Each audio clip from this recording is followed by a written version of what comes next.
Hey, what's going on, guys? It's Frito here for your Overwatch. The mid-season balance patch for Season 10 is going to implement some insane changes for tank, a huge overhaul in how the numbers are working. We know that there's 4 major changes coming out May 14th. The community had a pretty big freak out at the announcement, but with a few days to break down the data, we've got a lot of examples of what the numbers are going to look like, and it's a lot more reasonable than you might think. Quick recap of what they're doing, the 4 major changes. The one that I think I underplayed in my previous video is knockback resists on tanks goes up to 50%. I'm going to emphasize that one as being probably low-key one of the biggest ones here, because the other ones are a little bit more gradual in actuality. The other ones are health changes, 25% damage reduction from headshots, which sounds insane until you account for the fact that armor is largely nerfed in this new version, because all armor is going back to Overwatch 1 armor. As opposed to a flat 30% damage reduction on armor health, it'll now be -5 per damage instance, which heavily biases against spread weapons or small quick instances of damage. But as we're going to see, most of the game isn't that. And then one final change, the self-heal passive for all heroes now is going to be 10 health per second plus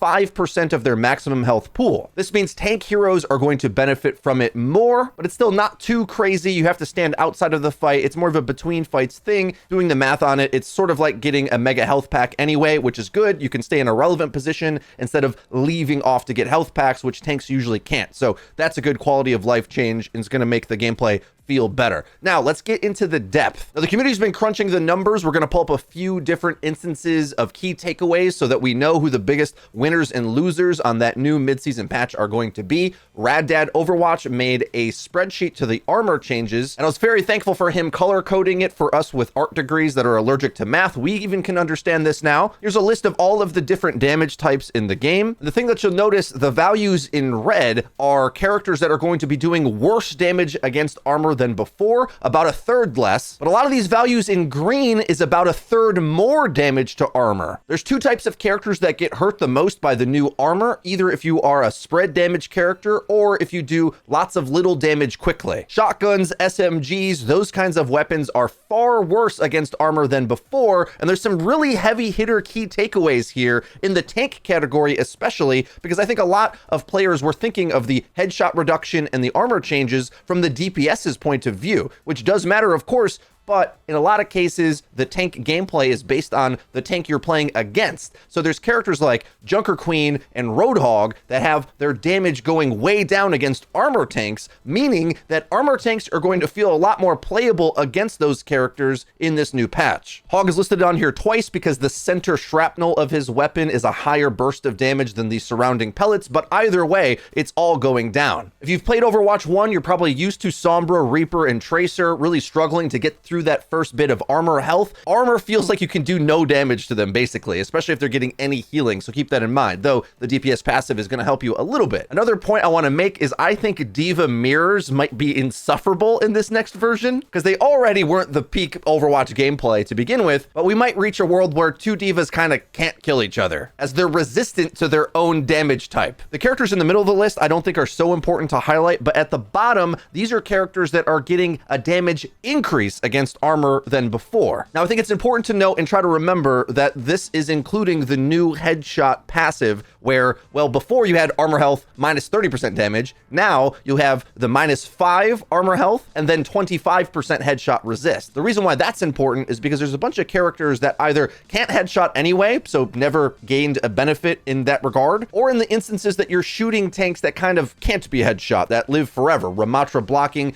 Orisa fortifying, characters like that. In Overwatch 2, Junkrat was kind of useless at spamming against armor health, and I think it's pretty safe to expect that he, Torb, and these other medium-range pressure characters are going to be a lot better at pressuring down a tank than, let's say, the way Reaper was in the previous version. Now, we'll go one layer deeper in this discussion when it starts to get tricky when you think about the time to kill, because there's multiple numbers changing all at once. Owl Charts on Twitter did some time to kill calculations that I think you're going to find interesting, and their conclusion is, quick thought, the changes are good. First example, Bastion versus Rhine and Winston. With the new patch changes, it would take an extra half a second of doing nothing but shooting the tank with all headshots headshots to kill either, and about an extra 0.4 seconds if only body shots. Next, Reaper versus Ryan and Winston. We got similar results, but with body shots, it's even more pronounced due to needing a reload. All right, so the dark blue line and the dotted line are all body shots. Dark line is the old patch. It'll now take 5.12 seconds for a Reaper body shotting a Winston. And this is all headshots, which I think is kind of unreasonable, but the point is, let's compare the dark line to the dotted lines now and kind of assume that there's going to be some body shots, some headshots mixed in. All headshots, you used to be able to kill a Winston in 1.5 seconds, okay? A Reaper on the old patch, if he didn't miss the head on the Winston, could kill him with basically 2-tapping him. That's kind of ridiculous just to think. And even just hitting body shots, it was 3 seconds. And the reason why it extends so much further now is because this character has to reload. So it's a little bit misleading. But the reality is if you don't hit headshots as Reaper, he's just going to get away because 5 seconds is his leap cooldown, right? But I think it's important to note that if Reaper doesn't miss, your time to kill could be 2 seconds still. Not 1.55 like it was before, but still pretty fast. So as long as you're nailing him appropriately, you're probably going to be in this few second range. And then if you miss, you don't have enough ammo to finish the job. But next, let's look at Cassidy versus a Reinhardt. It's actually a really big buff for burst type heroes like Cassidy. I think on paper, a lot of DPS players were worried their aim wasn't going to be rewarded, but look at this. The dark line is the old patch. If you only hit headshots on the old version of armor, which was minus 30% resistance, the Reinhardt would die after 4 seconds. The new patch, all headshots, is 2.58, so 2.5 seconds. And even body shots from the Cassidy is better, going down from 8 seconds to 6 before you had to reload if you were going to hit body shots. All charts ends with a conclusion here. Obviously, the actual game doesn't play like this with no support, utility, etc., but this should put the change into perspective. This will not have a major impact on most gameplay, but it makes tanks feel slightly easier to kill as burst DPS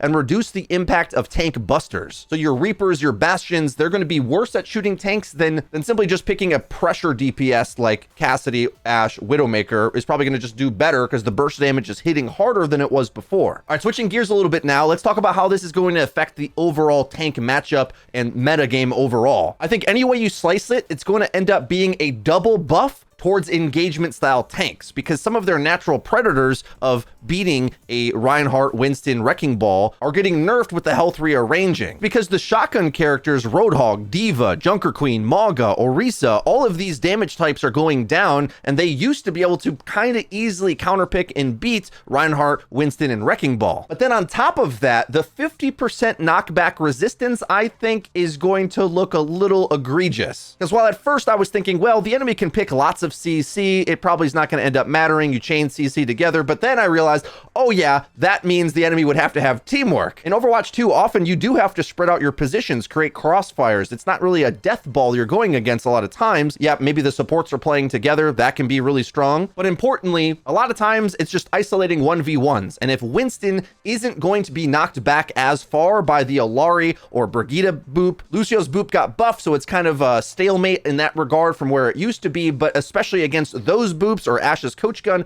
things like this, these engagement style tanks will now be able to get onto those targets where they used to not at all. You see, the value of characters like Wrecking Ball, Ryan, and Winston to get their offense is a bit of a binary. Do they close the distance or not? Whereas more of the shooter or hold your position style tanks, Mauga, Orisa, Zarya even, they can play at a medium range and constantly be applying pressure. Well, now the engagement tanks are going to get on your team and are more reliable, higher cleave, bigger AoE damage. While a few videos ago when I was whining about tank, I was hoping these engagement style tanks would get a bigger benefit than the others, but regardless, due to their playstyle, they kind of do anyway. A few key takeaways with this knockback passive changing though that's going to be important. Wrecking Ball booping a tank, even worse. Orisa CCing any tank, whether it's Ryan or whoever, much, much worse. Same for Doom, Diva boop. These aren't going to do as much. Whole Hog, surprisingly, gets a buff because if the enemy tank doesn't get booped away as much, way more damage on the Whole Hog. We've seen that in Overwatch 1 when Reinhardt had 50% steadfast. Same thing with Winston's Primal Rage. Won't be able to move the tank hardly at all, but he's got the knockback resistance himself, so he's be going bananas in the backline. Overall, I think the biggest winner for me is going to be Winston because he was the most applicable Overwatch 2 tank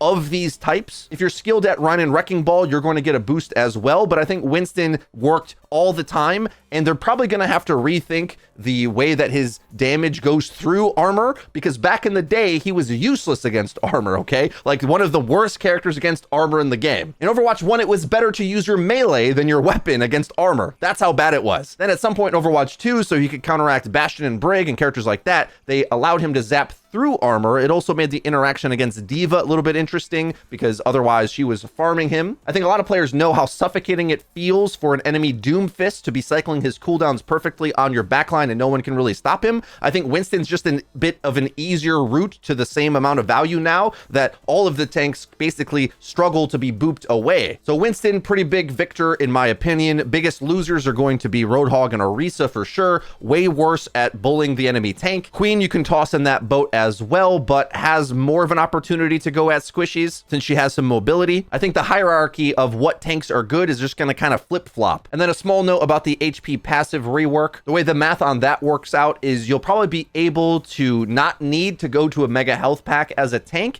which is a bit important because you usually are going to have to be holding the cart most of the time. So while I don't really rate flanking off on your own solo plays as a tank in Overwatch 2, it doesn't really work. I think you're most going to notice it in between fights. If your supports go down, you can actually stay in on a relevant position longer. Rather than needing to use your cooldowns just to go heal, you can actually set up for the next fight, which is yet another reason why I think a mobile tank like Winston has great options to be able to min-max his positioning, benefits the most from that change as well. My assumption is the balance of this is going to be kind of severe, and they're going to need to tweak it further over time. But the major benefit overall, I think, is that tanks have a more reliable time to kill against them instead of this massive counter pickathon. Like, tank buster characters are far less effective at hard busting the tank, but non-tank buster heroes are kind of more reliable at working them down over time. And while on paper you might have been scared that headshots were going to be less effective against tanks, but I think overall we're seeing those types of characters that would want to get headshots against them are kind of better, actually. Cassidy, Torbjorn, Ashe,